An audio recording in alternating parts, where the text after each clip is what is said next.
Okay. That seems like most people are in now. So what I need to do is, for those of you that haven't seen me speak at one of Frank's events or heard of Frank on one of my webinars or teleseminars before, I first met Frank Garon, of all places, in a good old-fashioned country pub where we enjoyed a couple of pints of beer together. The reason for that was I was selling something at the time called instant income streams for ordinary people, and it was a product that I licensed here in the UK and went on to sell around about 5,000 copies of. And I remember the conversation that I had with Frank. He was saying, well, you know, Nick, I know you've licensed one of my products.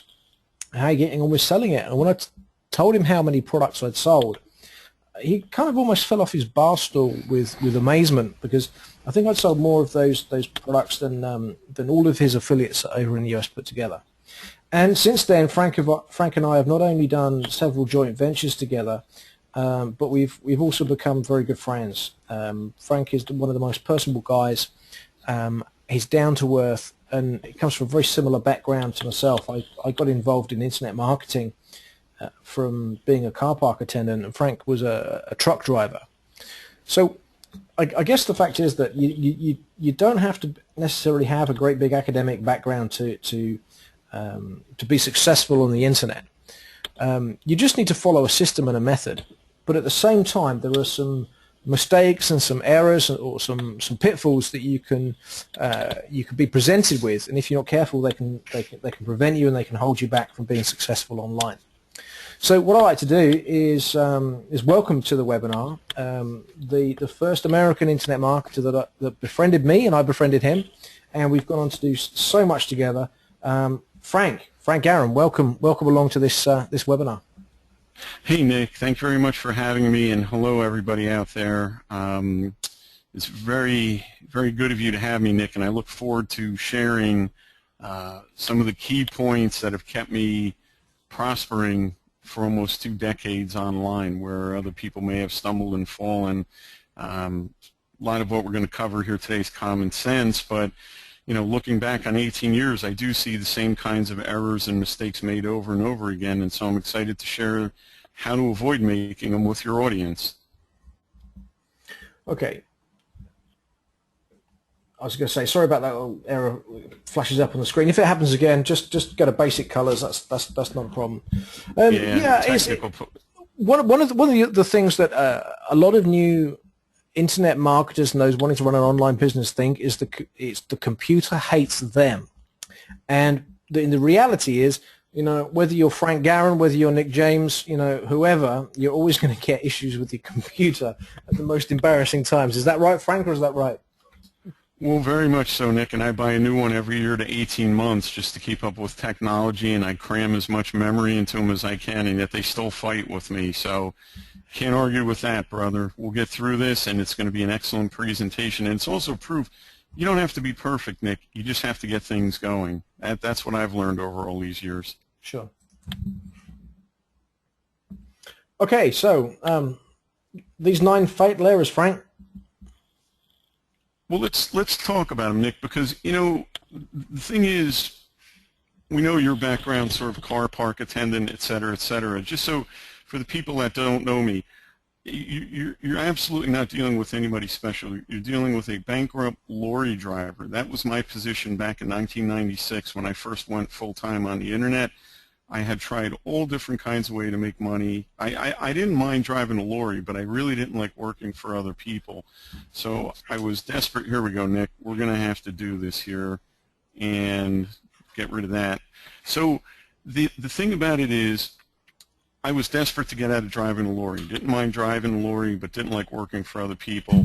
And I was pulling my hair out because, Nick, I tell you, if I was going to stay at that job any longer, I was either going to shoot my boss, shoot me, or shoot the both of us.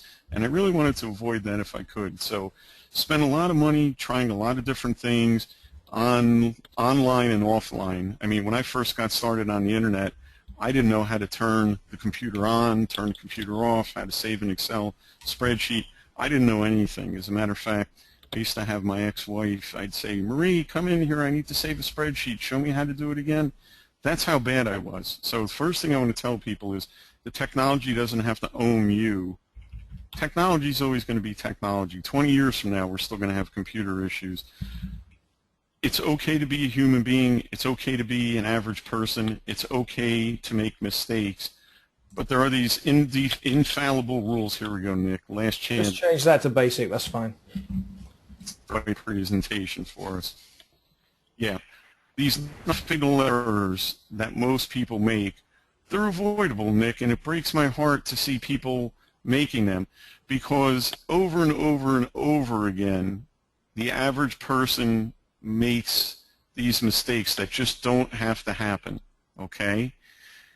And how many of us have gotten on board with a program or a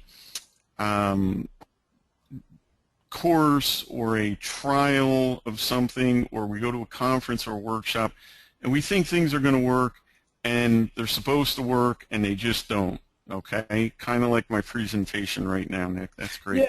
Yeah, So, you're absolutely right, and sometimes it could be for a variety of things. I mean, there is a study that was done on a language course in the UK that was called Linguaphone, and it was proven that out of every 100 language courses that were sold, these are kind of like speak schoolboy French over 20 or 30 audio CDs. Only half of them were ever taken out of the wrapper, going down to a statistic that only 2 people actually completed the course. And that doesn't necessarily mean that they passed with an A grade. It was just the fact they completed the course. And likewise, with something else more recently, I invested in the online software called Lead Pages, and I'd actually had that software for about 3 months before I even did anything with it. It's not the fault of the software; it was just down to me. It was my fault, and really that was that was the same thing here. It's the user. well, we're gonna get into that, because Lord knows I have a ton of courses, that I purchased over the years and never really made use of. But before I do that, I want to preface this by saying, so you're not dealing with anybody special. You're dealing with a lorry driver that went bankrupt. But once I figured out how to make proper money on the internet, and once I was shown the right way, and once I got focused, I was able to go full time in 7 months and 2 days. Now that's pretty impressive, Nick. And things didn't work perfectly. I mean, my God, man, we were on Windows 3.1 or whatever it was back then. Yeah. But I want to show you that that was back in 1996. Today, 2014, 18 years later, the average person can still take that same knowledge and in a handful of months, maybe 2 handfuls a month, go full time on the internet. Now, the business downfalls that we're going to cover are no formal business plan, that's number 1, lack of focus, number 2, one-man show mentality, number 3, no basic discipline in copywriting. As you and I know, Nick, copywriting is absolute gold, and if you do nothing else in this business, you need to learn copywriting. Yeah. Failure to capture emails, taking too long to make the first sale, failure to nurture your intuition, which means common sense. We'll talk more about that. Being a hermit. Yeah, well, tell me about this one. I saw this one a little bit before, and I didn't really understand what you meant about that one, so I'm interested to hear on that. Well, so we'll talk about developing a business plan first. I say this at all my live events, and for those of you that have seen me, I've done 9 or 10 of my own workshops in the UK. We've done them up in Brummie at the NEC. We've done them in London at Heathrow. We've done them at the Hammersmith. That's it. We've done them over in. What's that, Nick? The Novotel. Yeah, at the Novotel. I'm trying to think of the other one right outside of Victoria that we've done them at. It's not coming to me. But the point is, over and over again, when I'm standing on stage, I tell people, you have to treat this like a real business. If you treat it like a real business, you're going to make money and get paid like it's a real business. If you don't have a business plan, you're sunk before you ever get started. And what I tell people is this: act like you have to report to a board and to shareholders, which means what I would say, Nick, when you're getting started in your internet business, go to friends and family, and of course you're going to be met with skeptics and some reluctance, but say to them, look, I'm starting this new endeavor online, this new business enterprise, and I need to be held accountable, mate. would you mind lending me 50 quid, 100 quid, whatever? And every quarter, I am going to report into you on my actions, what's worked, what hasn't worked, what I've done right, what I've done wrong, and I want you to hold me accountable. And do you know how many people take me up on that advice, Nick? Again, 2 out of 100. Do you know how many people are excited and make that kind of money and are profitable? The same 2 out of 100 that hold on to that knowledge of treating it like a formal business. Again, if you have business mind, if you have a business mindset and get treated like a mindset, the way to go is simple. You're running it like a business down in the city. Say you got to Liverpool Street, you get off, you go up into an office, etc., etc. Okay? That is the way a business will pay you money. Now, again, businesses earn money and hobbies don't, and if you plan it, it will happen. And Nick, this is looking a bit naff here. Can you take the screen back at least and let me sort this? Well, listen, buddy. I was going to tell you. I'm just getting to the point where we can run it on my screen. Okay. So let me. I don't know why it's doing it. I could just Skype you the PowerPoint. I apologize, people. I've already got it, unless you've changed it. I won't tell you if I have, Nick. You just run the controls. Brilliant. Okay. Okay. And see how easily I give power to Nick and Nick gives power to me. There's no ego. And that probably should be another point in this business presentation. There's no need for ego in this business. God, there's so many good people, Nick, that are out there willing to help each other.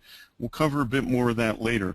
But again, I don't know about you, Nick, but when I got started in the Internet, I didn't know anything about business. All I knew was to be an employee, just to be some job's worth. I did a good job at it, to get my paycheck, go home, buy my beer on the weekend, and just dread going back to work on Monday. I knew nothing about running a real live business. So when I got started, I needed accountability, okay? There's nothing wrong with asking your mom or your maid or whoever to borrow 50 quid, and you say, look, what I'm going to do with this 50 quid is every quarter I'm going to give you 10% interest. I know it's not a lot of money, it's not a ton of dosh, but you know what? It's holding me accountable, and if you like what you see here, perhaps there's a potential to invest in a little bit more down the road. What that does, Nick, an audience, it makes you instantly accountable, and it makes your business separate and distinct from every other punter out there, okay? You treat it like a business, you're going to get paid like a business. Businesses earn money and hobbies don't.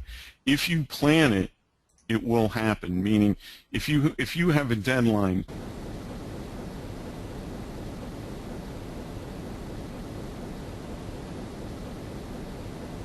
15 weeks from now, because as we all know, if you're just sat home in front of your monitor every night working on it yourself, you're probably not going to be anywhere near as accountable as you would be if you knew you had somebody to be accountable to. I find that the average entrepreneur, much as we have this free spirit and this self-discipline and this drive inside of us, we need to go to like finishing school. We need to be poshed up a little bit in the beginning, meaning we're not quite ready for the freedom. We're not quite ready to be accountable for our own actions. So what we need to do is go to a position where somebody else is holding our feet in the fire. And that, I think, Nick, that made all the difference in the world for me in the beginning. If we could go to the next slide, I want to talk to you about developing a focus. What a focus means to me, Nick, is doing one thing and one thing well. And I think if there's any of these mistakes that the average person makes, it's as follows. It's like going to an internet version of a Chinese buffet and you decide you're going to eat everything all at once, and some of it's bound to taste good, and there's just all this free food, there's all this opportunity, there's all of this action, there's all these courses, there's all these promises, there are all these different things that could work, so you're going to try them all. And you're not going to feel that well if you do it all at once. Well, you know, Nick, I went bankrupt trying to make money on the internet in the beginning, and that's an interesting predicament to be in. I wasn't doing good money-wise, but I bought so many, I'll tell you, I bought so many courses, like there was a course for doing reverse mortgages over here in the States. There was a mail order course. I was doing network marketing. There was another mail order course. There was a selling business card, business novelties, you know, like rulers and coffee mugs and Yeah. retractable pens with your logo on them. And I'm trying all these different things, and nothing was working. But I said, oh, you know what? If one business is good, three's better. And if three's good, five's better. And I was just so desperate to get into anything that worked. Yeah, no, same here. I mean, I had one business that was meant to be selling websites. I had another business rewriting people's CVs. It was just like, you know, what's going to stick? What's going to work? What's going to be the turning point for me? I was trying all sorts of things. Well, the thing about it is, you know, in your instance, Nick, I would give you points for creativity and ambition, but unfortunately, you wouldn't get points for output, productivity, and profitability. You see? So at the end of this, Nick and I are going to fill you in on something that we think will help you, and hopefully some of you will see the sense in it and take advantage of it. But what I want to tell you right now is you have to do one thing and do one thing well. It's what got me working from home. Once I got focused, Nick, I was okay to come home, work from my house with the dog sitting here in my office, my 5-year-old daughter that I'm able to run to preschool and back. I'm able to be here for summer holidays. We just got back from Disney World down in Florida. It was only when I focused and I started to do one thing and do one thing well that the money started coming in. And I'll be honest with you, dear listeners, I did one thing and I didn't even do it that well. I should change this particular note in this slide. And I said, I should say, do one thing and do it consistently, or do one thing and do it halfway decently, or do one thing and do it as good as you can. Because what I find is the difference between people that try one thing and stick with it long enough to make it work versus the people that try it for a little bit and then quit and whinge and give up because it didn't work. That's the difference between profitability on the one hand and failure on the other. Now, Nick, you and I both know that the first course you get, or the first seminar you go to, or the first info product you buy may or may not be the one that gets you over the top, okay? Nobody's that lucky. It's kind of like, you know, many people don't wind up marrying their first boyfriend or girlfriend. Sometimes it takes a little bit of learning and adjusting. It's the same thing on the internet. You guys need to try a couple different things to figure out what you're the most suited for. But in the beginning, you have to give something a chance to do what it says on the tin. You can't buy it, like Nick said, you can't just buy a course like Lead Pages for developing websites and squeeze pages. You pay your money and you're sat there for 3 months not using it, Nick. Now, in the beginning, especially, that's not the best thing. I'm guilty of it too. I mean, I've got a hard drive full of courses here that I can study and learn from, and it's, you know, how many hours in the day and so forth. But in the beginning, you have to say, am I going to sell on Amazon? Am I going to be in a specific niche like football? Okay, and if I'm in that niche, is it too big? Is it too small? What part of that niche am I in? Am I going to be an affiliate? Am I going to develop my own products? And if so, do I write them and create them as originals, or do I do my own redo of a private label rights product? You have to pick something, guys. You make your best guess, you get into it, you start, you try, and you can adjust as you go along. I guarantee you, whatever you start today may or may not be what you're working on 2 or 3 years from now. But if you're consistent in your efforts and you're consistent in your willingness to stick to things, the results will come back to you. It doesn't really matter there's more than one good vehicle. okay, to drive in this business. If I was starting an internet business, it wouldn't necessarily matter to me if it was my own product or not. It wouldn't necessarily matter to me if I was an affiliate or not. It wouldn't necessarily matter if it was a ghost-written product or if it was something I came up with all on my own. What would matter is, am I focused? Slow and steady wins the race, and I'll tell you guys, time is your #1 asset.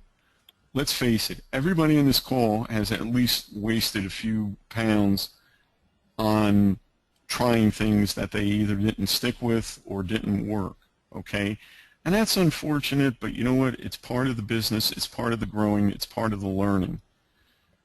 What you should be more concerned about is how wisely you're using your time. Now, I'm not saying go and get a few pints in you and just randomly guess and choose some kind of internet marketing vehicle without any research at all, okay?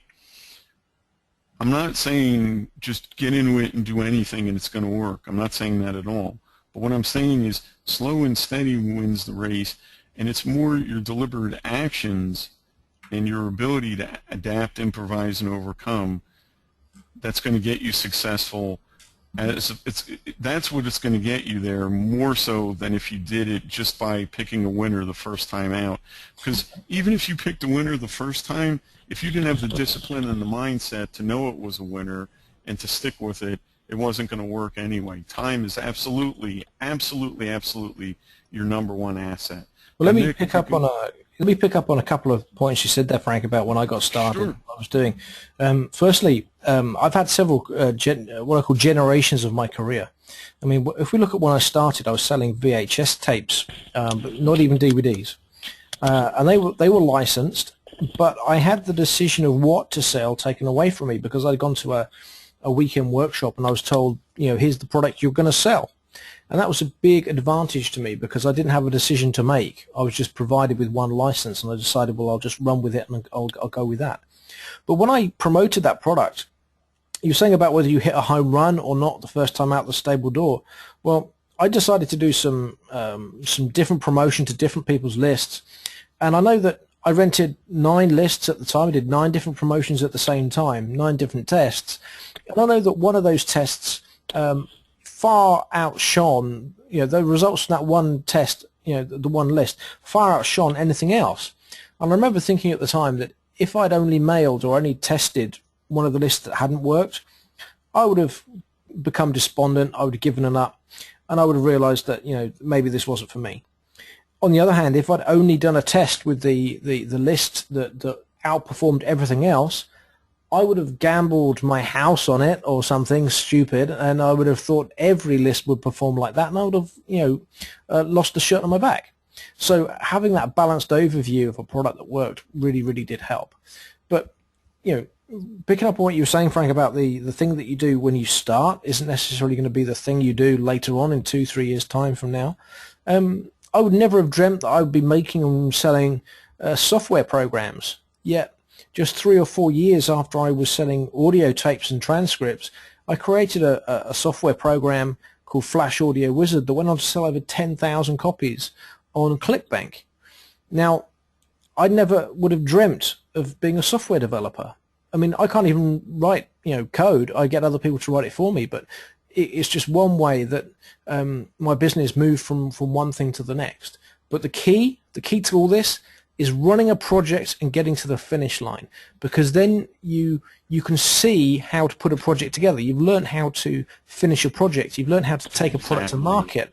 Yep. And this is a bit like map reading. Now, all these tools out on the internet, they're like compasses, maps, plans, orienteering devices, but nobody has shown you how to actually go out and do your own solo expedition yet. And that's why it's important. As a matter of fact, solo expedition is just, a couple of laps around the block at home.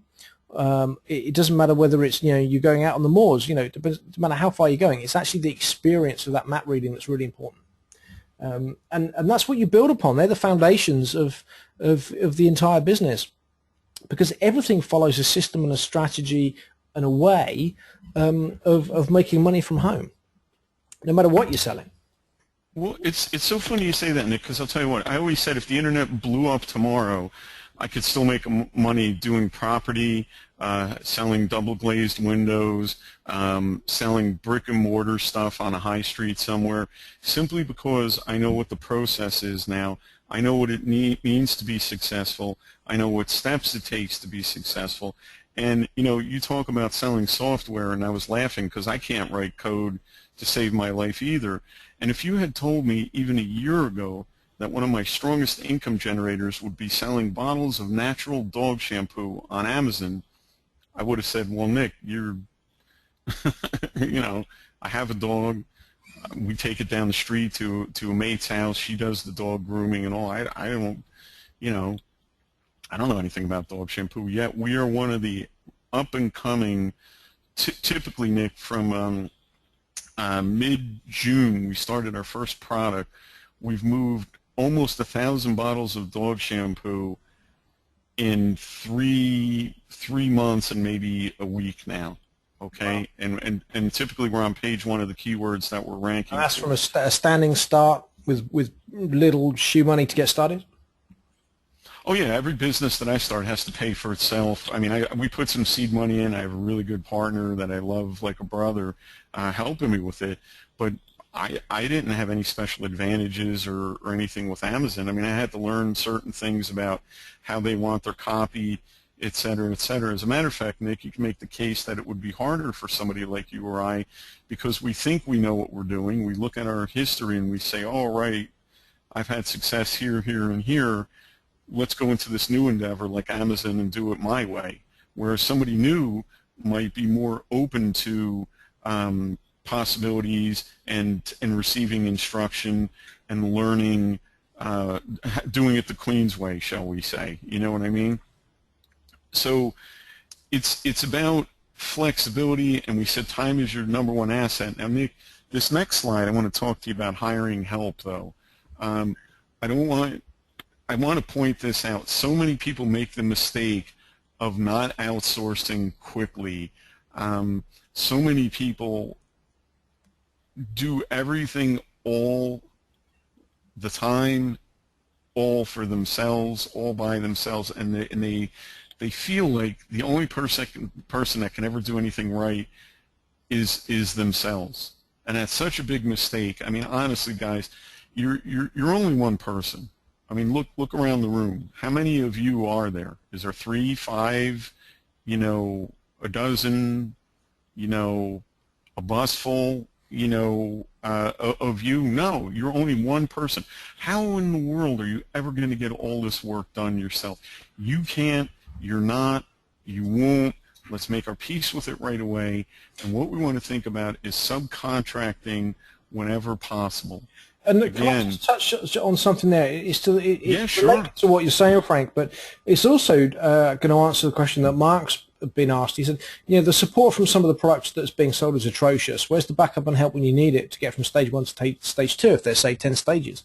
Well, if you've got a course and you're the only person reading it, I think it's a little bit like being back in my school days and having homework to do and not being able to complete my homework because I maybe missed something that the teacher had told me at the front of the class, or, you know, but I'm on my own. None of my school friends are at home doing my homework with me. You've got to get involved in some kind of mastermind group or some kind of discussion forum, or you need to have somebody to turn to if your brain's not going to answer the question. There's no point just staring at it. So when you're saying hire help, I also think it's about asking for help, even if it's not, you know, somebody to do web design or install a security certificate or whatever it is. It's realizing that you're not on your own. So many people starting, they think that they're isolated and they don't need to be. Well, we're gonna talk about that, Nick, and you're making a great point that I'm going to cover in a little bit in this presentation, and that is sort of being a one-man show and staying indoors and not networking and not asking for help and etc. But to talk about this, when you go on places like Fiverr or Elance or Rent-A-Coder or etc., you have to look at a couple things here. Number one is momentum. how fast can I get the ball rolling? How quickly can I get a just good enough version of my product or service to market so that I can make money and then go back and fine-tune things? Meaning, Nick, the tape set that you sold that Terry Dean and I did back in, God, what was that, Nick? 2000, Yeah, I think it was. 2001, Yeah, I think it was maybe? copyright 2001. I think. Okay, so Terry Dean and I did that in one take in front of a live audience. All right, people paid to be on a teleconference, webinar back in the day. We gave them our exact business model. We did that in one take, minimal editing. We gave them a transcript, put it out the door. Absolutely, could we have done a better job? Oh my God, yes, because as soon as we did it, we were like, oh gee, I wish we would have put this, and this in there, and that's fine. We didn't do it. But it sold how many copies? Nick, just again, can you give me statistics? How many units do you think you alone moved? It was over 5,000. It was probably like 5,400 or something like that. I can find out and let you know. But it was a lot. It was a lot. And by the time we actually sold that, including VAT, it was about £630,000. It was my first real success. And when I was selling that product, I had more people ringing me. I mean, I was working from a little builder's yard, and I had one phone line and one fax line, and this was before real-time credit card processing. So each order came in, I had to print off a sheet of paper. Each sheet of paper was worth £143.95. I was selling for £139 plus £4.95 postage and packing. And I remember speaking to people on the phone who wanted to speak to Nick to ask him some questions, and I'm thinking there are at least 500 orders in front of me from people that have already given me their payment details, and I need to look after those people and get their package out the door before I answer more questions, and I'm tied up on the phone for another 10, 20 minutes. Because otherwise, the people that are giving me their money, they were going to be phoning the following day saying, where's my package? You said you were going to send it to me within 24 hours. So this is what I call a nice problem to have. But you're right, it was on cassette tape. It was 143-page transcripts.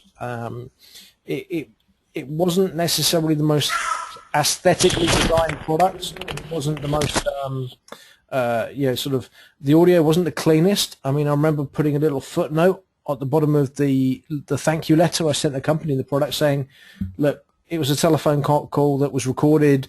Here it is for you. And I remember the phrase I said, it's all here for you, warts and all. Oh, absolutely. But it was good, solid content. And it got people into action. Do you know how many people came up to me afterwards and said, Frank, this was the one thing I needed to get me in a proper direction? Matter of fact, one of the guys at one of my events came up to me, and he was the UK's leading caravan exchange company, and he got the idea from something that we said on the cassette tapes that we did, and he said, Frank, I have this business where if I live in Devon and I want to drive up to John O'Groats and go camping, I don't want to tow my my camper behind me, right? My caravan behind me. He says, so if another guy's coming from Inverkeithing down to I don't know, Brighton, why should that guy carry it down the M1 or M whatever all the way? He said, I came up with an idea in a database that this guy could take my caravan, this other guy could take his caravan, and it all works out. And he goes, I'm a millionaire thanks to just the implementation I took from those cassette tapes. Now, Nick, you went on to make, I mean, if we translate 600,000 and change in sterling, that's worth over $1 million US. From what tapes that might have had a hiss or a crack or a stutter in them, or they came black and white. All it said was instant internet streams for the average person on the cover. You took action, my friend. That's what people need to know. But you fast outgrew that. You couldn't be answering the phone. You couldn't be processing the credit cards. You couldn't be running shipping them out the door to the UPS man or to Royal Mail or what have you. You had to soon figure out a way to adapt and add people on board. Time is your most precious commodity. As I said earlier, I don't want you wasting money, people, and that's where Nick and I can come in, is to save you wasting money. But more importantly, we can save you from wasting time. I think you'd agree, Nick, that time is your most precious asset and to be treasured out of everything? You know, sometimes I've lost focus of that. But out of everything, you know, I got into this business to live what I call the internet marketing lifestyle. Now, I lost focus in 2009 when I decided I wanted to have premises and I wanted to have full-time staff. And then I realized I was actually working really hard to pay other people's mortgages and other people's rent. So now it is down to lifestyle and time. And sometimes you'll ring my office and the answer phone message will say, you know, we're predominantly an internet business and the primary form of support we provide is by email. You know, we're actually out and about enjoying the internet marketing lifestyle right now. So, you know, please, you know, try again later or send us an email, because, you know, we don't want to be tied to the office all the time. You know, we want to go and enjoy what the business can provide for us. And I outsource so much. I outsource technical things, program writing, graphic design, setting up of websites. I mean, I still write my own copy, and I still am the author of all the emails I send out. But, you know, life's too short to learn how to do it all, especially with the invention of Fiverr. I mean, I've got a new product coming out with a JV partner about Fiverr, and it's just the most amazing platform. You can virtually get anything sorted out on Fiverr. You sure can, and Fiverr is $5. So what's that? £3.20 maybe something. £3.25. Well, I call it £3.20.com. Yeah. I mean that's you know. But so the point is, again, if you're sitting there suffering and already we're only a third of the way into some of the problems that the average person makes here online.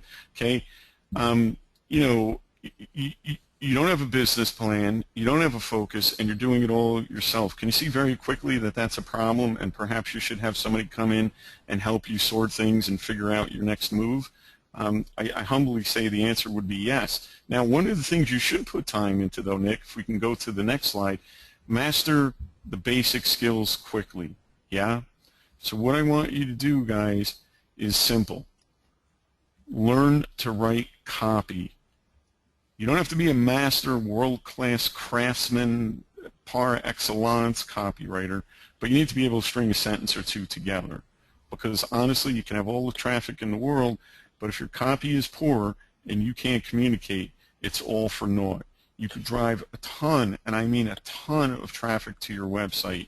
It's not going to matter if people can't understand your offer, if people can't see what's in it for them, and if people can't feel good about what you're offering them. And in today's digital, impersonal, kind of high-tech, low-touch arena, if you can help add a little bit more of the high touch to it through your copy and through your personality coming through and through your ability to care for people showing through in your copy, you, my friend, are going to be the one that makes all the money. Okay? We want to be able to talk about things like branding. Who are you? Why should people care about you? Hey, I can Google, my God, man, I can Google 100 different people and learn about dog shampoo. I could go on, you know, Google, Amazon, YouTube, Bing, Yahoo, bloody. Why in the world should I care about your dog shampoo, Frank? Well, I'll tell you why. Because I do this. I have my own dog, who you guys just heard bark before. Of course, right when I unmuted the mic to say my bit, Maggie started barking, Nick. That's Sod's Law. But the point is, I can explain to you what my benefits are, who I am, and what I stand for, and why you should listen to me. And people, I know that you know Nick can do the same thing, because he's the reason why you're on today's call. I'm happy you're listening to me, but the reason you're on the call is because you know, like, and trust Nick, because he's taken the time to learn how to write copy, and he's taken the time to be able to communicate to you that he's a real live flesh and blood human being. Now, yeah. Copy again, Nick. I always tell people this. You want to be able to write like you can talk.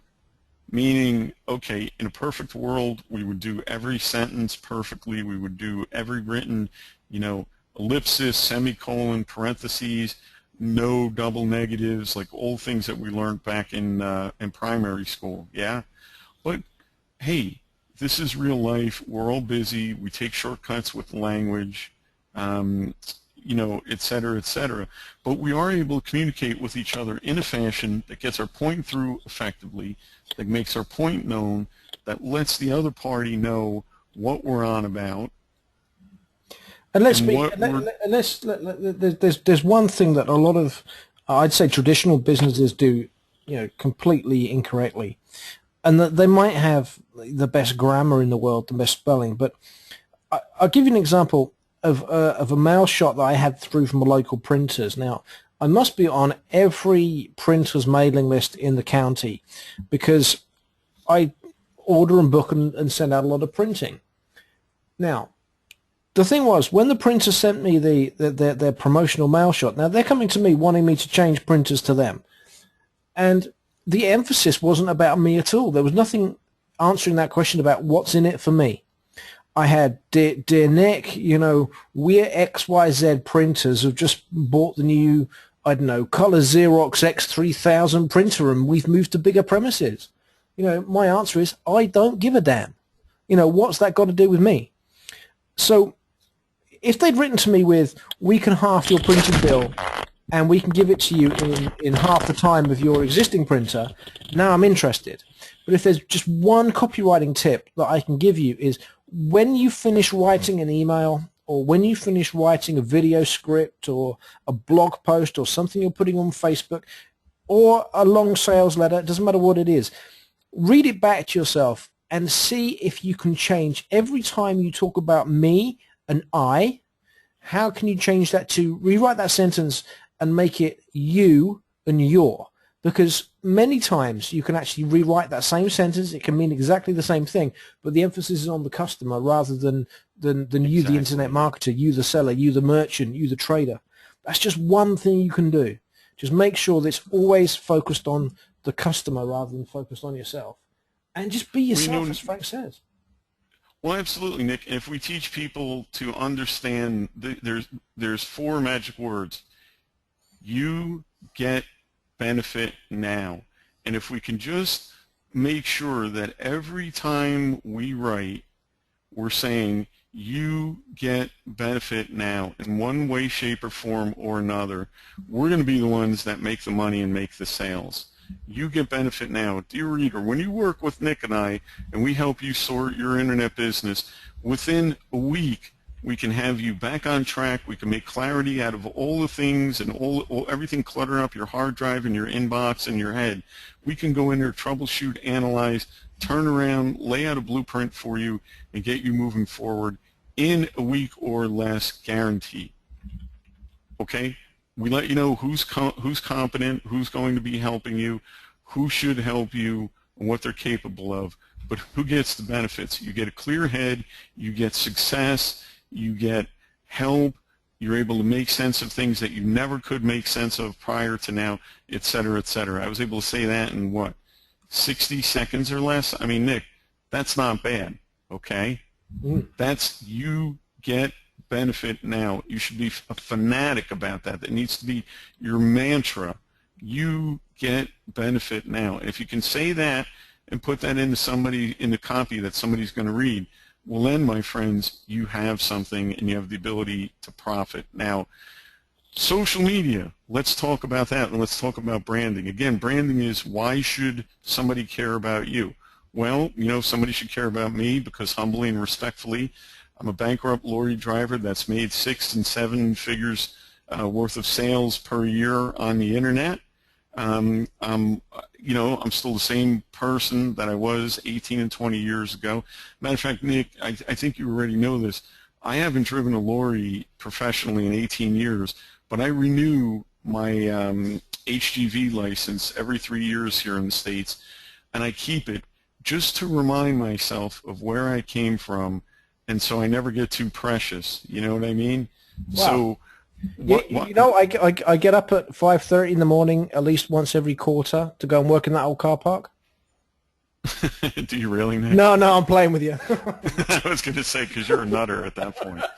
Yeah, No, I no. didn't say I drove a lorry, Nick. I said I kept the license. Yeah. Oh, I keep my Homer's jacket.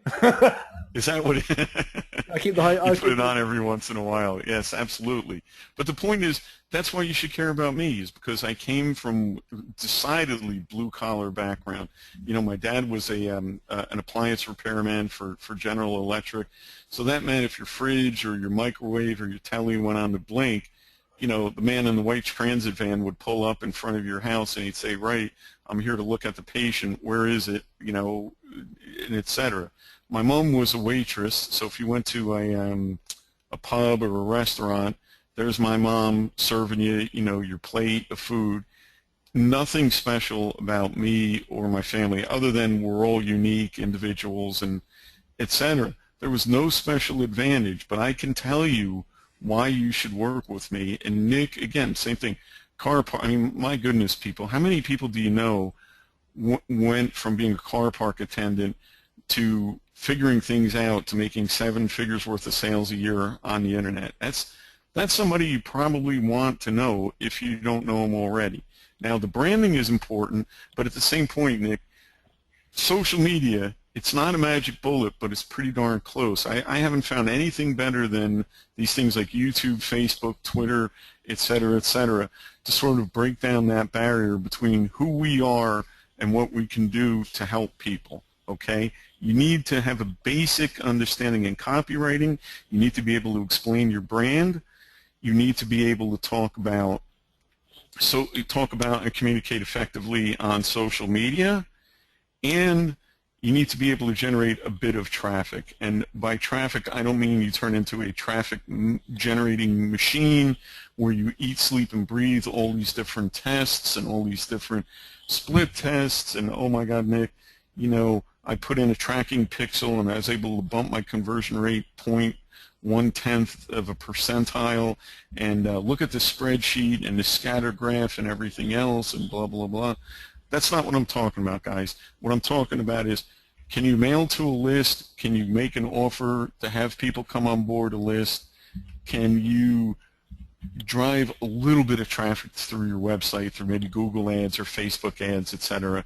The answer is, dare I say, yes, you can learn that. These are the basics that you have to learn. Now, next thing, Nick, if we want to flip forward here, let's talk about capturing emails. This slide right here is really interesting because people think they need to have traffic, they have to have all the traffic in the world. I'm telling you, definitely you need to have enough traffic, but it's more about building a list and building loyalty.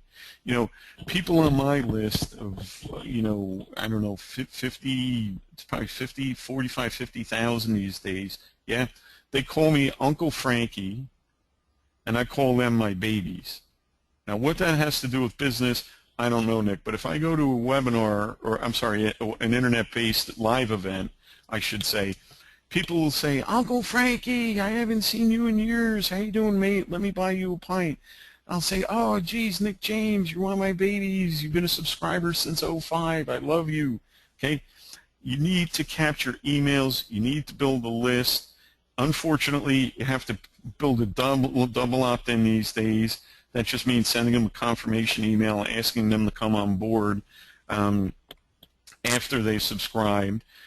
And you just need to be able to use the list to personalize yourself, to build relationships, to tell people, I don't know everything, but I'm human and I can solve your problem. I know just enough to solve your specific problem. Yes, you, dear reader, you are the only person in the world I'm writing this to. You are the only person in the world I'm writing this for. You, dear reader, are the only person that I am standing by now, ready and able and capable to assist.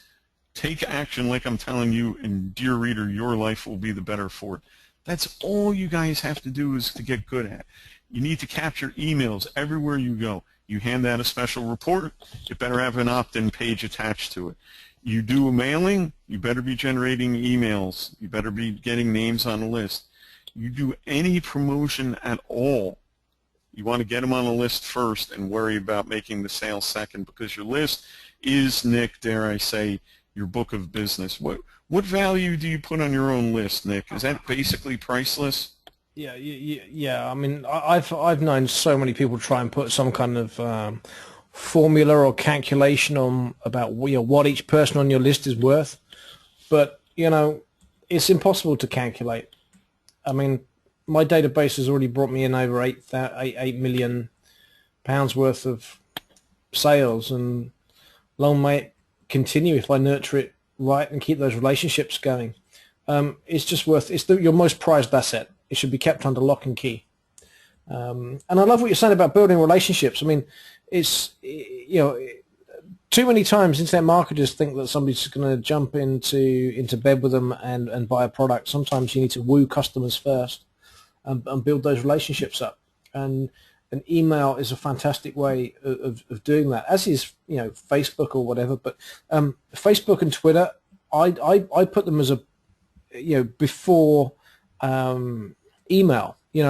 Having those relationships on social media is great, but even when you have those relationships on social media, the next stage is to get them onto your list. Put opt-in forms on your social media pages so you can send email direct to the inbox. And I go one stage further, as many of you guys know, that I learned some direct mail techniques back in the day.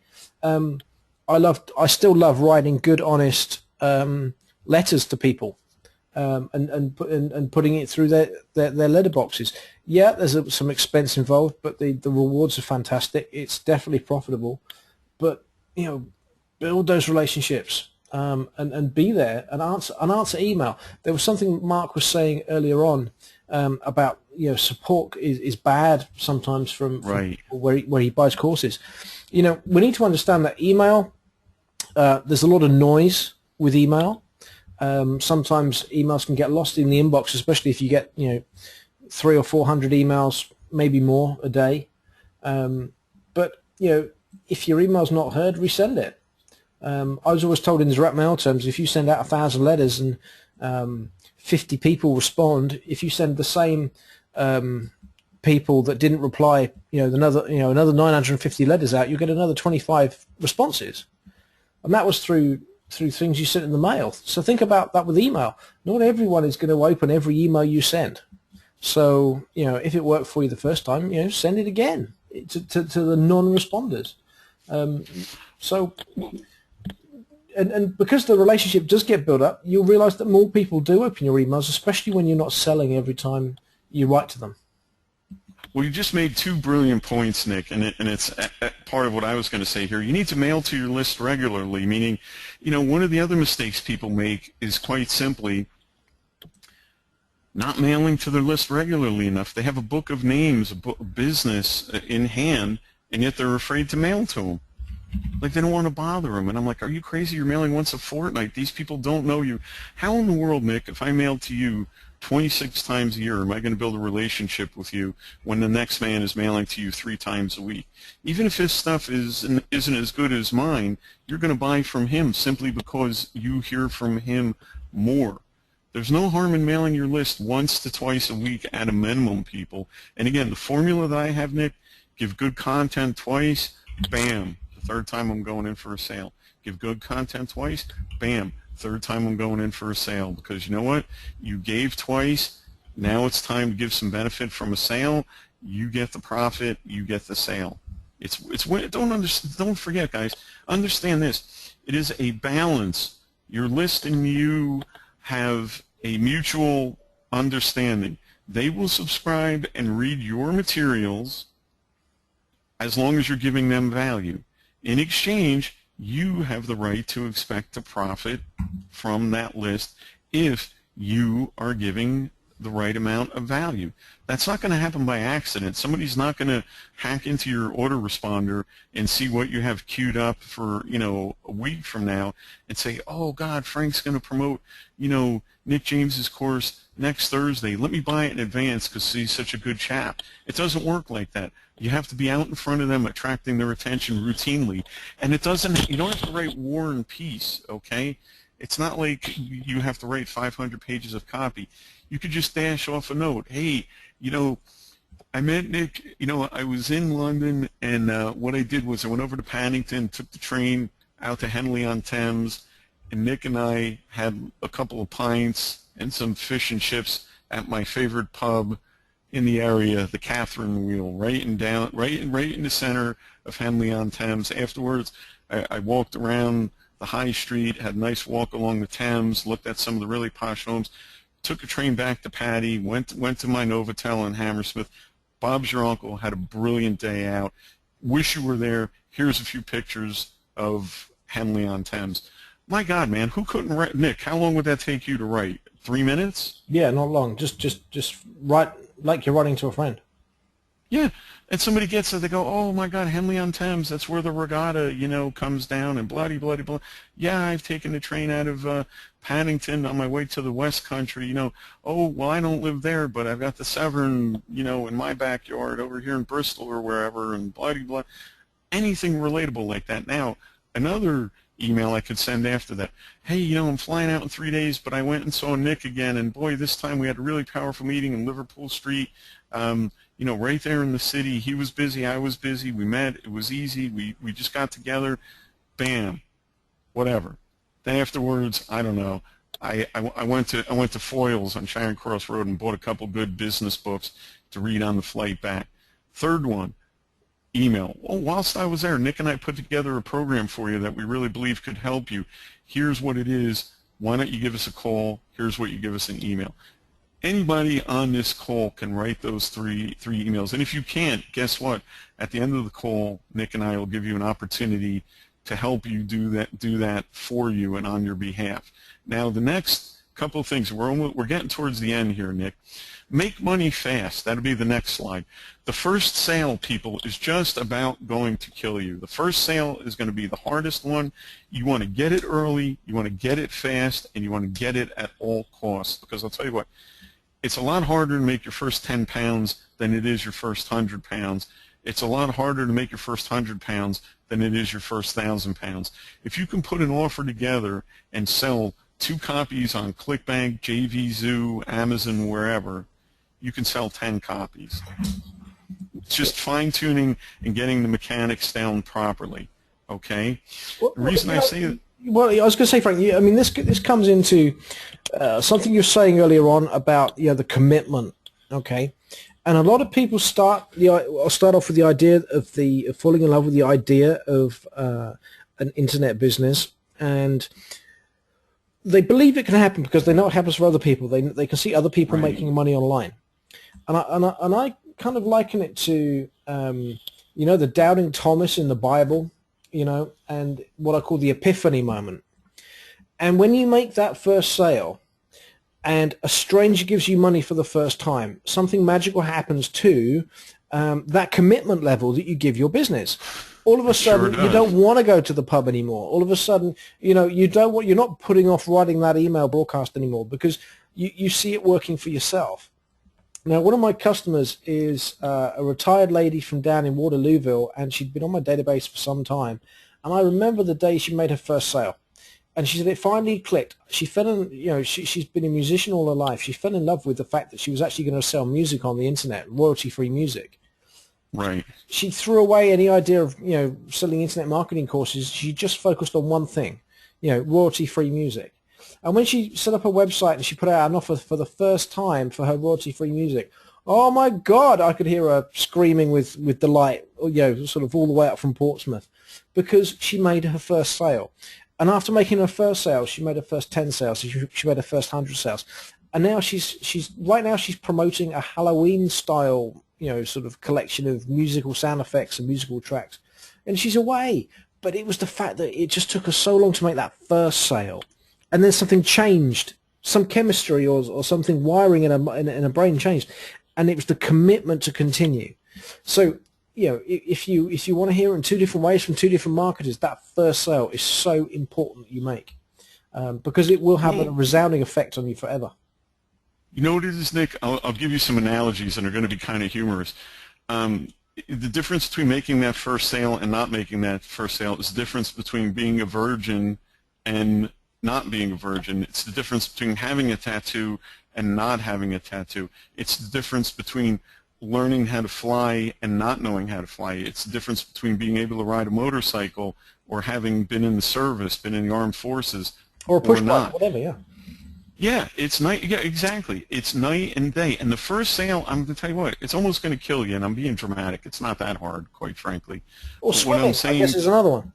well, absolutely. Oh my God, my Nora, my youngest, my 5-year-old, when kids are naturals, but she wasn't the most excited to learn swimming when she was younger. And for us, it was a safety issue, and it was a passion issue because we love swimming, we enjoy it, we like going down to the coast or what have you. Yeah, so it was important for Nora to go swimming. Now let me tell you something. We just took her to Disney World for her 5th birthday, Nick. Do you know what she said the best part of her holiday was? Not Mickey and Minnie, not seeing Anna and Elsa from Hugging Frozen. Cinderella. No, well, you saw that picture too. No, even better than that.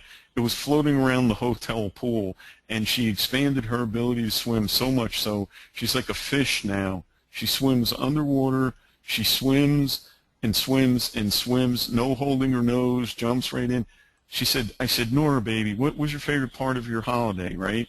Come down to Disney, drive 900, almost 1,000 miles to get here, spend all this money, nice posh Disney hotel, all the admission entrance to the parks. What did you like best? Oh, I like swimming. Okay, then great. That's what you like. That's your passion. Cool. Go for it. Okay. And it's the hardest thing was to get her in the water in the beginning. She wanted a little, a little floaty vest, little safety vest. She didn't want to take the steps, and it was frustrating in the beginning because we knew she would be good at it. Once she did it, Nick, there's no stopping this kid. She'd be in a swimming pool right now if it wasn't a bit nippy out. So I want you guys to understand the first sale, get it early, get it fast, get it at all costs. Fast first sale sets a strong precedent, and most importantly, out of everything I could ever teach you, it immunizes yourself from the dream stealers, meaning the people that say, oh, that internet stuff, that's a bunch of crap, that's a bunch of rot, you're never going to make money. Oh, that internet, well, that doesn't mean anything. Oh, you're still trying that internet stuff. How come you're not rich yet? You spend all the time in front of that computer. You don't love me. It's not going to work. Bloody, bloody, bloody, bloody. And guess what, man? You made your first 20 quid on ClickBank or JVZoo. Now you are unstoppable. You're like John Travolta walking down the street in Saturday Night Fever, if you guys have seen that American movie. The music's playing. You are strutting your stuff. You have your suit on. Your hair slicked back. You are bulletproof, baby. So make your first sale fast. Now, the next thing we want to talk about, Nick, next slide, is nurturing your intuition. You guys already know what you need to know. And what do I mean by that? Well, when you step off the curb to cross the street, you look right, left, right. Okay? When it's raining, you might bring your brolly. You might put it up, you might not. If it's a thunderstorm, you're probably not going to be outside playing golf at Glen Eagles. You're going to get inside the country club itself and stay out of the rain.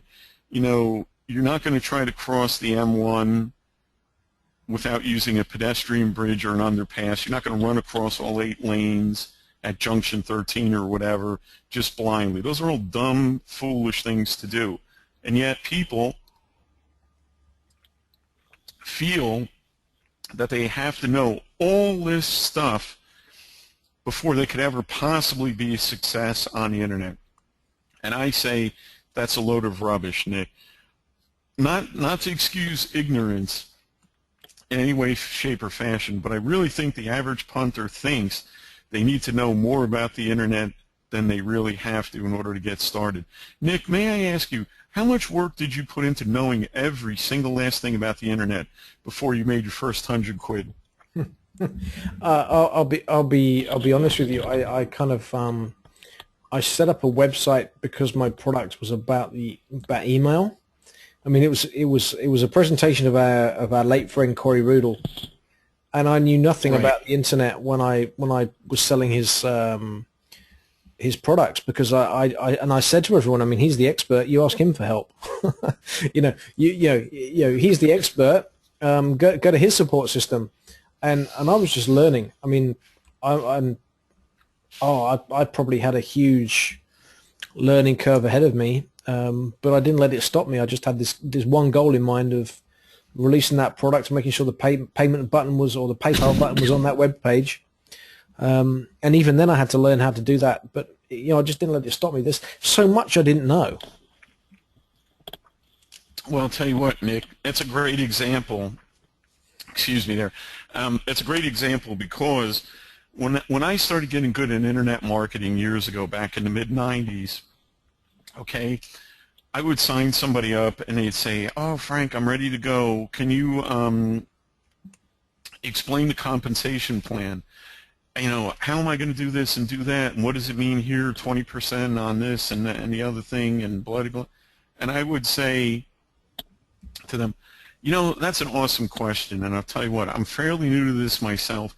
I know how I would explain it, but just to be safe, why don't you pull up the company facts on demand and read that, because they do a better job at explaining it than I could ever do.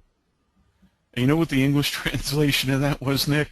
Go I for it. don't know. I'm barely, I'm new here. I'm not 100% Yeah. sure of the compensation plan, but I knew enough to sign you up, so go read the thing, and off we go together. Okay? And I would also tell people, I'd say, well, Nick, Jane, Joe, if I signed you up and you had to know the compensation plan front to back, top to bottom, or if I signed you up and sold you an ebook and said I'd help you set up your first website, and you had to know how to write Flash, you had to write code, you knew how to run a merchant account, you knew how to do SEO, and you knew how to do everything else before you could make 2P. How many people were still going to be with you after you told them that? Nobody. Oh, you know, that's something that winds me up so much from people that license products, okay? Imagine this. You've licensed a set of DVDs from a well-known marketer, right? And there's 15 DVDs in the pack. Why does the sales letter tell you all the things you have to learn? On DVD 1, you're going to learn this, this, this, this, this. And there's 15 DVDs to go through, Frank. Who in their right mind is going to go and read all the things that they need to do in order to set up an internet business and go and buy that home study course? I don't get it. If you just list all the things the customer's got to learn to do, they're not going to buy a home study course. Yeah. Well, well, thank you. Exactly. Exactly. And the thing is, you always want to be using and nurturing your intuition. Rely on your common sense. Learn how to hustle. And by hustle, I mean, everybody needs to become a bit of a busker, singing for their meal, okay? Meaning hustle. Where can you make the next deal? How can you put your resources and my resources together? How can you take advantage of Nick's expertise and my expertise and your common sense? How can you buy the same private label rights to a product that everybody else has the rights to? I mean, for God's sakes, Nick, you were only one of how many of Andrew Reynolds' affiliates, okay? But what did you do? You figured out a different way, a unique angle. You were consistent, you were methodical, and you were deliberate. And you went on to outshine by far almost everybody else. It wasn't necessarily an affiliate back then. It was, I had a license from him. Well, licensing, I should say, yes. I was one of about 300 or 400 people. I mean, 2 people, I think, from that series of workshops did anything with what he gave us. And I just followed the system. I just did what he said. That was it, and nothing magic. I just did what I was told, and didn't deviate from the plan. Well, if I was to teach you how to drive a lorry, right? I said, come on, Jane, Joe, Bob, we're all going to go learn how to drive a lorry and get our HGV license. Would you get in there and start improvising, or would you listen to every single last word I said? And I don't understand, and I know it's human nature, but people buy something and they just ignore everything they're being taught, okay? You want to rely on your common sense. You want to learn how to have hustle, which means have motivation, think on your feet, this, that, and the other thing. Like say you're trying to get home across London and the district line is out. Well, you don't sit there and say, oh my God, how am I going to get from the Docklands to West Ealing? This is the only train I know how to take. This is the only way I can possibly get there. I'm just going to sit here on the platform embarking and just wait until they fix the trains. No, you're going to look at a tube map and you're going to say, geez, can I take overground maybe and change at Williston Junction, Clapham Junction? Can I take, I don't know, how would I get to the 9, 10, or 27 bus so I can go down Oxford Street? Maybe somebody can pick me up at the West End. Can somebody meet me on the North Circular over in Stonebridge Park? Like what can I do? You don't sit there helpless and defenseless. The internet is no different. You need to develop your money goggles, which means find opportunity wherever you can. And James and Jane and Joe and all the other guys listening, I will show you, and Nick has already shown you how to start doing that. You need to ask yourself, who can you joint venture with and why? Who's worth hooking up with? What assets does somebody else have? What tools, what tangibles do they have, and what intangibles do they have that you can partner up with them and complement each other and work with each other, okay? And that's going to point into our next to last slide here, Mr. Nick. Stop being a hermit already and get out there, which is what you said, okay?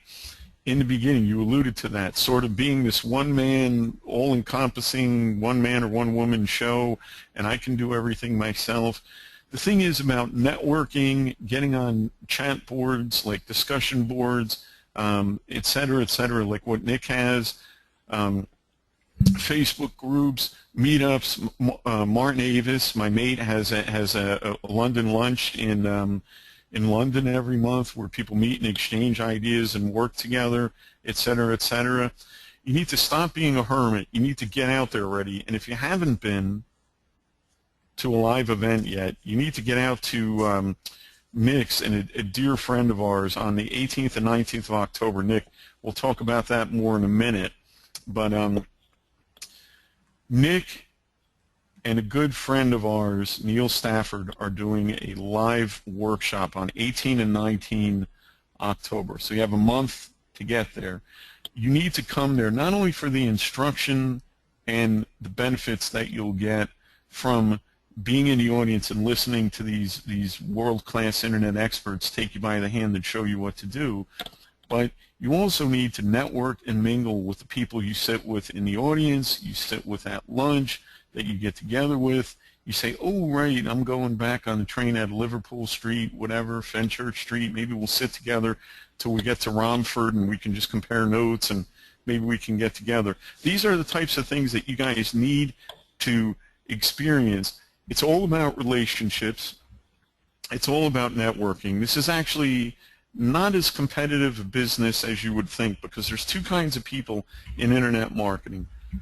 One are the greedy so-and-sos that are never going to be good to anybody else. They're never going to be helpful. They're going to steal. You drop a 20-pound note on the street, they're not even going to think twice about picking it up and running off with it. They're just nasty, mean, stinky people.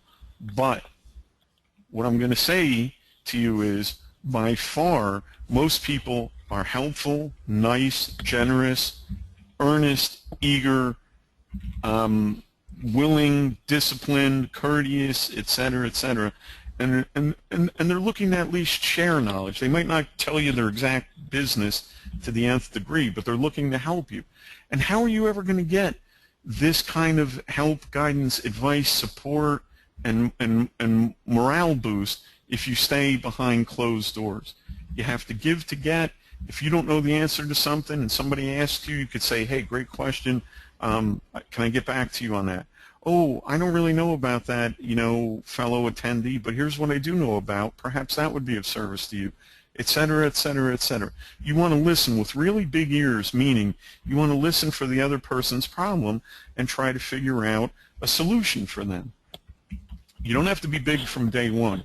Nick and I have both told you that we barely knew what we were doing. Again, that doesn't mean that you should be sloppy, negligent, careless, foolish, reckless in the beginning, but it also doesn't mean that you should sit on the bench watching everybody else play and get their fair share of money in the internet marketing stroke information marketing arena without you getting yours. You don't need to know everything. You need to get out there, you need to listen to other people's problems, figure out how you can help them if possible, and you don't have to be gigantic from day one. Joint ventures and networking, I should say, equals a lot of money. I should have changed those to pound notes, Nick. How dare I have a dollar sign up there.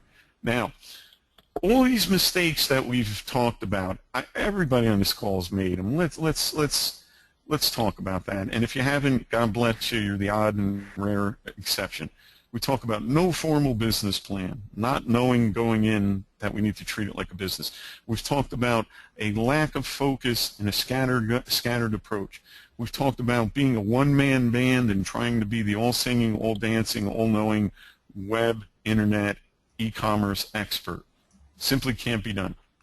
We've talked about not having a basic discipline in things like copywriting, branding, and building a list. We've talked about taking too long to capture emails, not making sure that every marketing piece we have gives people an incentive to go ahead and give us their email address. We've talked about taking way too long to make the first sale, meaning worrying about getting everything perfect before we ever make that first sale. We've talked about making the mistake of failing to honor and nurture your own intuition and failing to give yourself credit for what you probably already know. We've talked about being a hermit, meaning not getting out to live events, not getting out to Nick and Neil's event, not getting out to Martin's London Lunch, not being a participant in all the things that Nick offers you and all the opportunities to meet up and become part of his loyal community. And loyalty works both ways. Nick has loyal clients and subscribers and customers. Nick is the same as myself. He's also extremely loyal to you. That's how a mutually beneficial relationship can, should, and does work. Now, the last thing I'm going to talk about, though, is I want to tie all this up and take it home. I'm going to tell you the biggest mistake I ever made, okay, was not paying for advice. Nick, I think you'd agree with this. In the beginning, we think that we can figure it all out ourselves, and we think that if we just buy another course, buy another product, buy another this, watch another video, it's going to sort us out. But the truth is, if we were to look at your success moving millions and millions of pounds worth of products and services over the years, and look at my success moving millions and millions of pounds of products and services over these years, it came down to one thing. We kind of, the thing that tied it all together, dare I say, was paying for advice, meaning free advice is great, and there's, God knows there's a lot of free advice out there that's worth listening to. But that doesn't mean you can build a business on free advice. And I tell you what, I kick myself in the bottom every day, even this 18 years full-time later. You think I'd be over this and I would have made my peace with it by now. The smartest shortcut I ever took was hiring a coach. And I'll tell you why. Because all the time and all the energy and all the effort I spent, instantly I could have cut that in half, a third, a quarter, an eighth by just listening to the one or two people that I did pay for advice and what they've told me. You know, Nick, I had one person I paid, I'm going to say 10,000 US, so 6,300, 6,500 sterling, depending on the exchange rate. Yeah? And he said, look, Frank, you're already doing A, B, and C for free. Clearly the marketplace wants that. Clearly the marketplace sees potential in you doing that, and they trust you doing it. Why don't you start charging for it? And I never thought of that. I was just doing it to be a nice guy, Nick. Basically, you know what I was doing? Giving away about £1 million over the course of a few years for free. Well, that's pretty good. Yeah, guy gave me one tip. I told him, I said, you know what, Mike, I'm going to name my next son after you simply because you made me so much money, okay? He said to me, Frank, you're doing something for free. Posh it up a little bit, you know, make it look more high street in presentation, and sell it. People love you for it to begin with. You're good at it. You're just not giving them the opportunity to get it from you. That alone, maybe I would have figured it out, Nick. I don't know, people. Maybe I would have figured it out 1 year later, 5 years later, 10 years later. But, you know, I spent a few $1,000 and made multiple hundreds of thousands of pounds over and over and over again. And I'm going to tell you something. It's like I threw a rock in the Thames once, and the ripples are still going on 7, 8, 9 years later. Nick, all the UK events that you and I have done and attended and shared the stage with together all came out of this one guy telling me to do one thing. I paid him for a little bit of advice. I said, look, mate, I want to pick your brain. I want you to direct me. I want you to guide me. I want you to tell me what to do. I'm willing to pay for it. I can't figure this out myself. I'm very serious about this internet stuff. Help me. Came in, coached me. He made me money. It cost me nothing. I would have lost money not to have him help. So this is what I want to tell you, dear listener. How would you like to get further, faster? You have a couple more days, few more days, and then it's already going to be the fourth quarter of 2014. I would respectfully submit to you that you probably haven't achieved most of the things you promised you would have this year, that you intended to this year, I should say. The I can year say has that just gone so quick, hasn't it? oh my, Nick, dude, I'm going to be 50 in December. You want to talk about every year you get older, it goes by faster and faster and faster and faster and faster. So you have to figure out, guys, what you want. The next 3 months, the next 6 months, the next 10 years are going to go by with you taking action or without you taking action. Nick, what has paid mentoring been worth to you over the years? Can you put any figure on it? Do you have any idea? It's a huge part of what I do. Mastermind groups and coaching and mentoring. I mean, no matter who you are, even if you're at the top of your game, you know, even if you're an Olympic athlete and you're amongst the most, I don't know, the top 20 in the world to run the 100 meters, you still have a coach. And I guess I'm the coach to some people through the Internet Marketing Training Club or through home study courses. But I pay a lot of money to various people to coach me in different aspects of my business, whether it's copywriting or whether it's speaking from the stage or what have you. But I mean, you know, Frank, in general, I probably spend about somewhere between 25 and 35,000 pounds a year on my education. And I'd say that if I haven't spent 10,000 pounds of that a year on one-to-one coaching, I probably haven't done myself justice. And it's a very fair statement, and to this day, I still look. We all know there's not one person in the world that has all the answers to everything. We know that. That's not how it works, guys.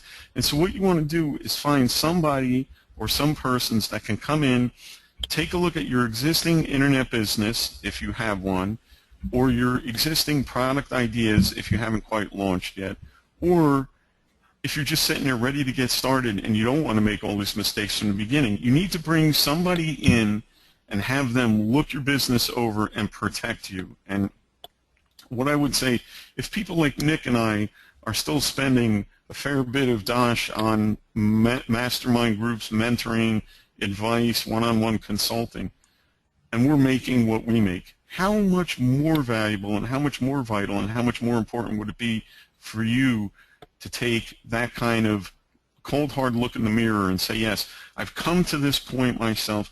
I've been able to get this far. Now I'm just stuck. I'm frustrated. I see that I'm making mistakes. I want a big brother. I want a bodyguard. I want a press agent, a publicist,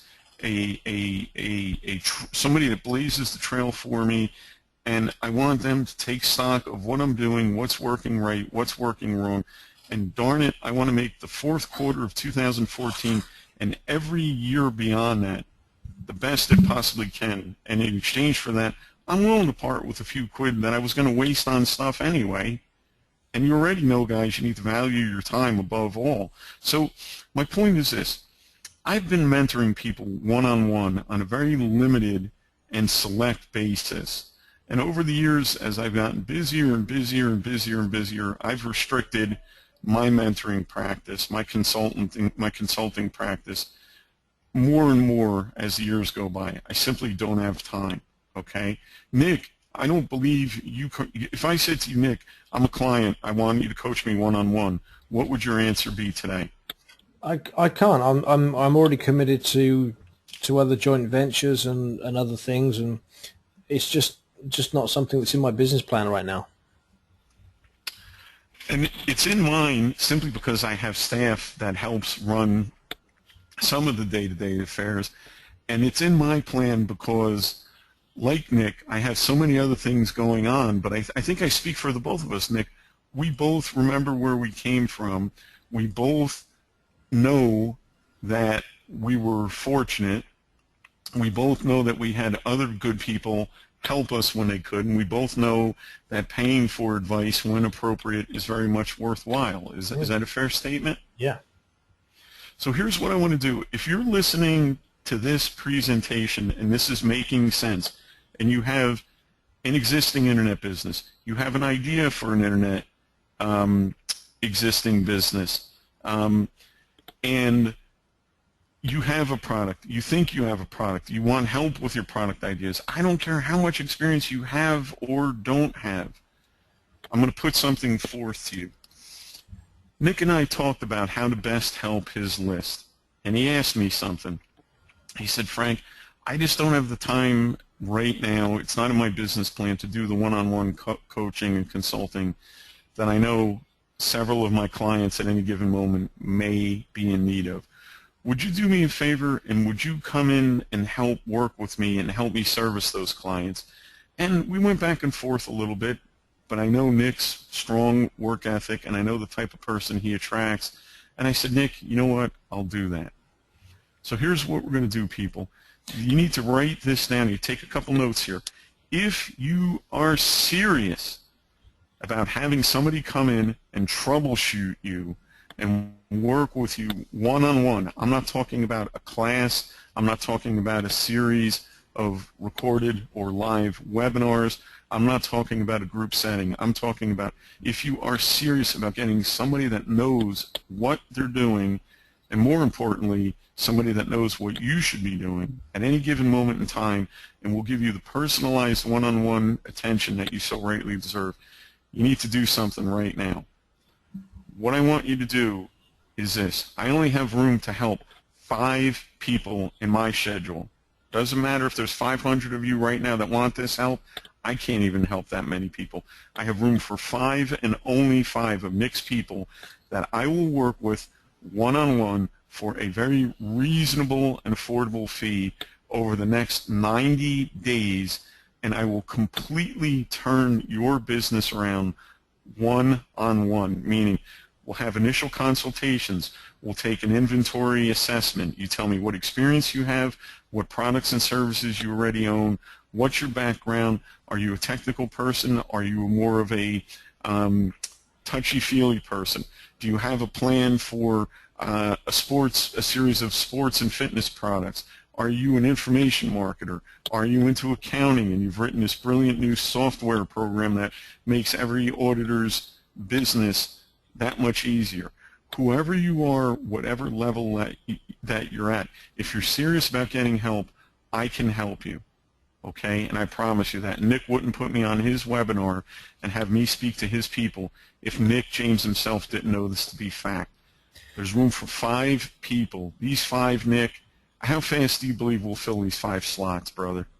Well, I think that if anyone's interested, they need to reach out to you tonight, Frank. I mean, and the reason that this webinar's come around is because there's a customer. I won't reveal her full name, but let's call her Mrs. B. Mrs. B sent an email to me, and I received several of these emails on a weekly basis asking for one-to-one. In fact, I answered another one today, and the answer has to be no.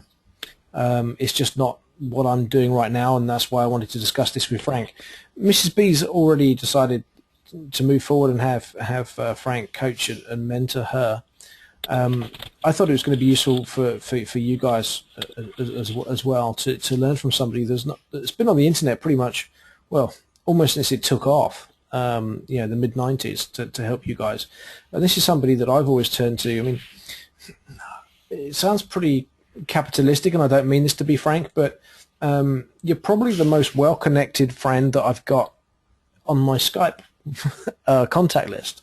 I know you've got various people. I mean, I remember as a result of our friendship meeting Marlon Sanders, and I remember going out for dinner with him. I think that was up in actually that time it was in London. It's just amazing the amount of friends and other people that I've met as a result of our friendship. What is it that they say about the degrees of separation? Wow, if Frank Garon's a friend of yours, I think you can probably halve that number. And I appreciate you saying that, and people won't know this until they work with me, but I have it in my heart to help people and to work with people and to be good and kind to people, because in the beginning, Nick, I had a lot of people that helped me when they didn't have to. Here I am, this bankrupt lorry driver, struggling to find freedom, struggling to make money, struggling to be a success, and I had people take me under their wing. And yes, I absolutely paid some of them, but they over-delivered and then some. And that's what I'm saying here, guys. So listen very carefully. Nick, would you mind, what I'd like them to do is to email you with the subject, pick me, in the subject line, and then what we're going to do is going to arrange a time to speak tonight or tomorrow. I can guarantee you, folks, this is not something to think about or sleep on. I'm not putting any pressure on you, but we will be filled in less than 24 hours. I only have 5 spots. I'm going to take you one-on-one. We're going to walk through your business practices, your hopes, your beliefs, your dreams, your plans, everything. We're going to come out with a formal business plan and a set of strategies where you and I are going to be on a call twice a week, 30 minutes a week, going back and forth until we get your business to where it needs to be. I give you my word on that, and my word is my bond. Nick, where should they email you for consideration? What is the best email address, sir? Yeah, just my standard email, which is nick@nick-james.com. And what I'll do is I'll just make that nice and big and put that on the screen for you guys there. Email nick@nick-james.com with the subject "pick me," and then from that point on, what I'll do is I'll forward those emails on to Frank directly. And from then, Frank, what's the next stage in the process? Well, we're going to talk one-on-one. This is the reason I'm not giving anybody an order button link right now, Nick, is quite simple. This is all about the relationship. It has to be a right fit for the potential client. It has to be the right fit for me. I won't take 2p of your money if I don't think I can help you. And we need to have a discussion back and forth. Hey, what are you looking for? This is what I would expect out of you. Here's what I'm looking for. What do you expect out of me? Et cetera, et cetera. A bit of a back and forth. And we will get started quickly, Nick. Somebody that makes a decision can be up and running. I've left openings in my schedule for both tomorrow and Thursday to get people started. When we spoke to Mrs. B, she didn't waste time. We had 2 discussions, her, and then I spoke to her husband. Boom, boom, boom. She's already picking out her first product not even a week later, Nick. Okay? That's how quick we move. One of the things I want to tell you guys about are the intangibles. Things like, who do I know? Who do they know? What do I know? What courses and tools do I have in my arsenal that you couldn't even begin to think about? Imagine an 18-year-old veteran of internet marketing that's come up the hard way. 18 years, that's what, two lifetimes in dog years, Nick, of internet marketing. All the things I've seen and done, the people I know, the ideas, the contacts that I know, the story that I could help present for you, dear listener. But I can't do any of that unless you reach out for help and you contact Nick. And here's all I need. Please email nick@nick-james.com. You put "pick me" in the subject line, and what I want is your name, your contact details, email ID, phone number, best time to call you, and a Skype address if you have it.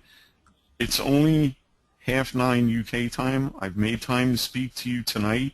If you're ready to go, you need to get an email over to Nick now. We'll talk how I can help you, what that would look like. And Nick, I want to do something for you, for your readers. Anybody, now I know you're doing this event on 17 and 18 October, That's correct? right. Where is that located? Out by Reading? Is it in Burke somewhere, or where is it? Yeah. It's just it's in Berkshire. It's just south of Reading.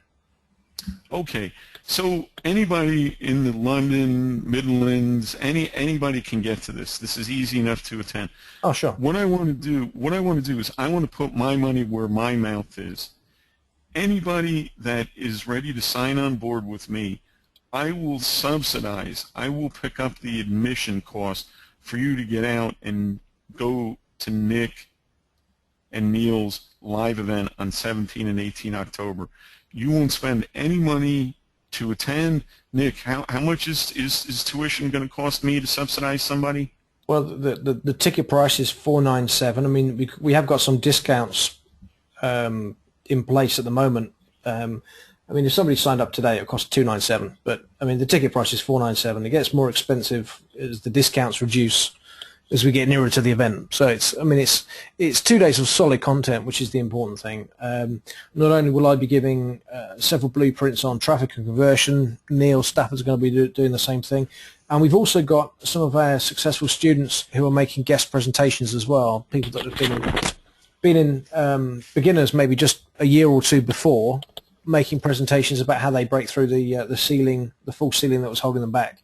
And they're now making the full-time living from the internet, so they're going to be speaking on stage. We've got 3 or 4 special guest speakers as well. So it's content. It's not a sales event. I mean, I think we've all been to events where, every 90 minutes somebody's trying to sell you something. That's not what this event, the breakthrough event, is about. It's about delivering real content, and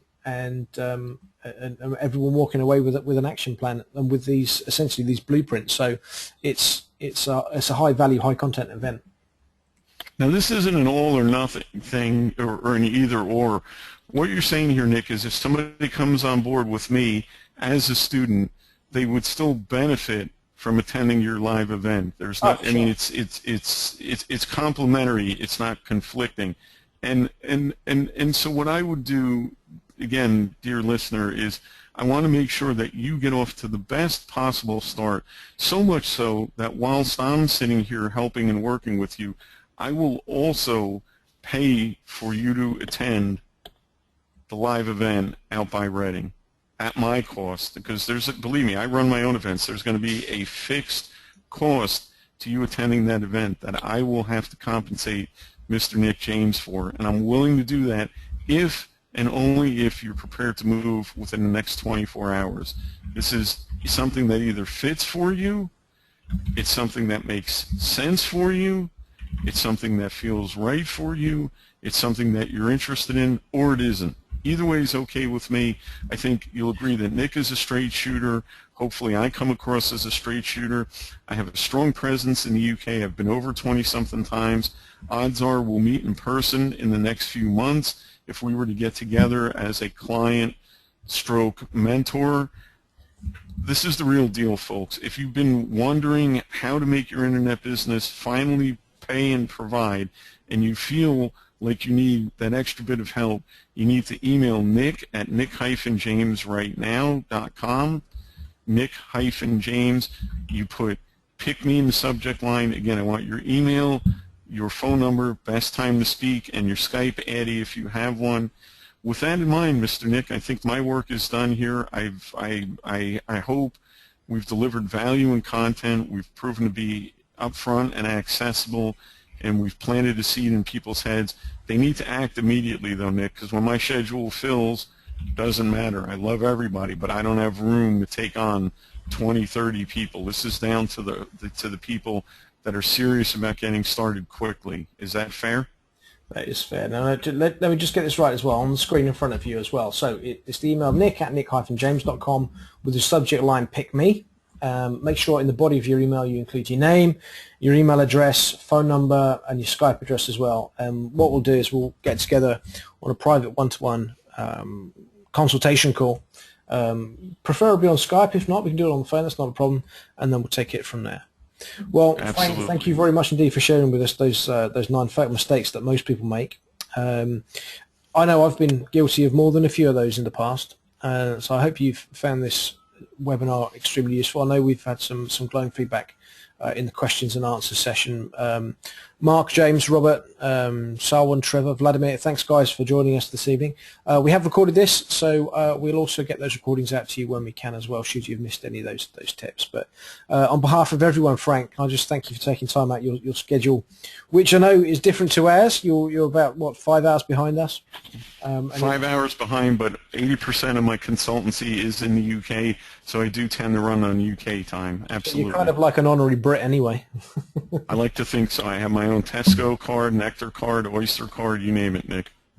There we go. Well, you won't be needing your Blockbuster video card anymore. That one's gone, yes. Yeah. Or Borders at that, or my Borders loyalty card. But again, email nick@nick-james.com. Pick me.